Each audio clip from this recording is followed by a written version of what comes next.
One thing to watch out for during this step is to make sure that your pins on your switches are straight out.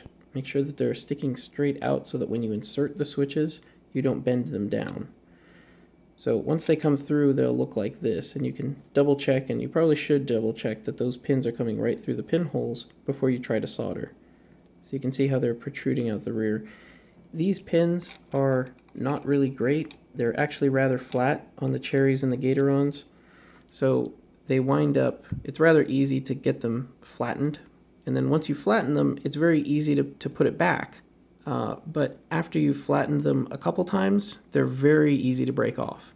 So just make sure these are standing straight out before you actually insert the switch into the board.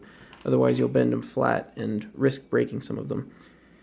During this process, that's entirely possible to have that happen. I recommend having an extra 2 or so switches per 50 just to kind of have some extra in case you mulch or have some kind of accident on with one of them, that you have replacements ready to go.